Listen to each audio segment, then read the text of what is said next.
ఆలోచన చేయాలి. ఇది పబ్లిక్ డిమాండ్.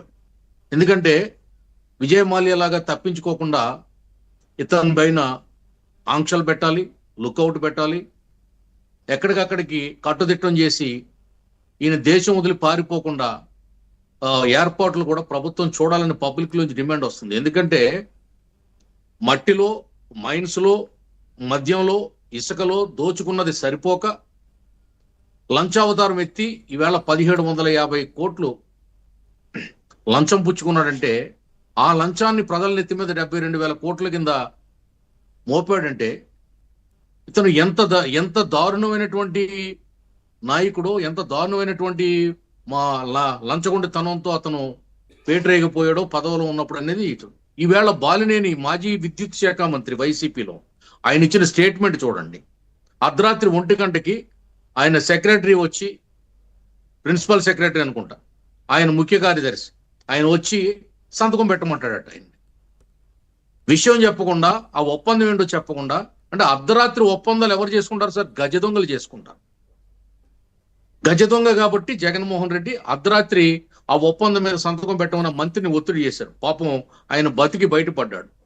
వాళ్ళ పిఏ ఇచ్చిన సలహాతో సంతకం పెట్టకుండా తప్పించుకున్నాడు. లేకపోతే ఈవేళ ఆయన ఇరుక్కుపోయింది. ఏదో Chanchalguda jail, Tihar jail, Bihar jail అని మనం అనుకుంటున్నాం. సరాసరి అమెరికా జైలుకు పోయే పరిస్థితి అతనికి వచ్చింది ఈవేళ. చంద్రబాబు నాయుడు గారు ఏం చేయలేదు, తెలుగుదేశం పార్టీ ఏం చేయలేదు, ఎవరు ఆయన ఏమి చేయలేరు. ఆయన అత్యాశ, ఆయన లంచగొండితనం, ఆయన దురాశ, ఆ డబ్బాశ, అవన్నీ అతన్ని చుట్టుకున్నాయి ఈవేళ. ఇంకా ఏ ముఖం ఎత్తుకుని ఈవేళ అతను మాట్లాడుతాడండి? ఆ పార్టీ నాయకులు ఈవేళ డిబేట్లో మాట్లాడుతున్నారు. ఆ 14 లక్షల కోట్లు అప్పు చేశాడు కదా, ఇప్పుడు 6 లక్షల కోట్లని అసెంబ్లీలో చెప్తున్నారు కదా అని ఏదో వాళ్ళు ఇష్టం వచ్చినట్టు మాట్లాడుతున్నారు. ఈవేళ కాగ్ ఏం చేసిందంటే కడిగేసింది.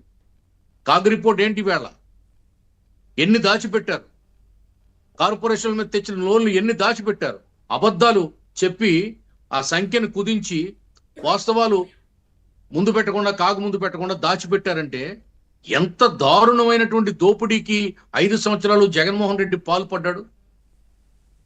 ఇటువంటి ఆర్థిక నేరస్తుడు, ఆర్థిక ఉగ్రవాది అని మనం ఎంతకాలం చెప్తున్నాం. అంటే భయంకరమైనటువంటి లంచావతారం. కానీ సాగర్ గారు ఇంతకాలం ఉన్నటువంటి ఆరోపణలు వేరు. మనం చూసింది ఈడీ కావచ్చు, లేదంటే మనీ లాండరింగ్ కావచ్చు, లేదంటే క్విట్ ప్రోకో కావచ్చు, ఇవన్నీ ఒక రకం. సో ఇక్కడ సాక్షాత్తు పూర్తిగా అంటే లంచం తీసుకోవడం, సో ముడుపులు ముట్టడం అనేది ఈ కేసు వేరుగా చూడాలి కదా, రెండు వేరు కదా. ఈవేళ నుంచి జగన్మోహన్ రెడ్డి లంచావతారం బయటపడింది. ఎప్పుడో దాసరి నారాయణరావు తీసినటువంటి లంచావతారం సినిమా గుర్తుకొస్తుంది. అతను లంచగొండితనం బయటపడింది. ఇప్పుడు దోపిడీ చేయడం వేరు, తండ్రి అధికారాన్ని అడ్డుపెట్టి డొల్ల కంపెనీలు పెట్టి దోచుకోవడం వేరు, అధికారంలో ఉండి అనేక శాఖల్లో దోచుకోవడం వేరు. ఇప్పుడు ఈ లంచగొండితనం కేవలం విద్యుత్ పేరుతో ప్రజలకి ఏమో స్మార్ట్ మీటర్లు అని పెట్టి వేళ పల్లెటూరులో సార్ తాటేకింట్లో వేలు బిల్లులు వచ్చాయండి, వస్తున్నాయి ఈ స్మార్ట్ మీటర్లు పెట్టేసి. ఎంత దారుణం అండి! ఏం ఉపయోగం ఉంటున్నా? అక్కడేమో ₹1.90 గుజరాత్ లో కొంటే ఇక్కడ ₹2.69 కొంటాడండి. ఒప్పందం చేస్తాడా అదాని దగ్గర? ఎంత దుర్మార్గం అండి ఇది! ఎంత దోపిడి, ఎంత లంచగొండితనం! అంటే ఎంత అవినీతి పరుడితనం! ఇతని రక్తంలో అసలు సేవ చేయాలనే దృక్పథం ఉందా? ప్రజలకు మేలు చేయాలనే ఆ తలంపు ఉందా? నేను పేదల మనిషిని అన్నాడు, పేదల పక్షం అన్నాడు, నిరుపేదల పక్షం అన్నాడు, నా ఎస్సీలు, నా ఎస్టీలు, నా మైనార్టీలు వాళ్ళందరినీ ముంచాడు కదండి. వేళ కరెంటు ఇల్లుంటే ఏంటంటే ఉపయోగం, కరెంటు బిల్లు కట్టుకోలేక చేస్తున్నారు పరిస్థితి. అది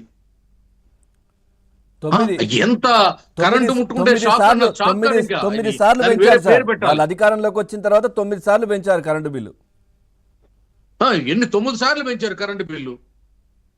వాళ్ళు ఇష్టం వచ్చినట్టండి ట్రూ అప్ ఛార్జీల పేరుతో బిల్లు కంటే 4,000 8,000 ఎక్కువ కట్టమని చెప్తున్నారు. ఒక ఇంటికి 13,000 14,000 బిల్లు వస్తుంది ఒక డొమెస్టిక్ సర్వీస్ కి.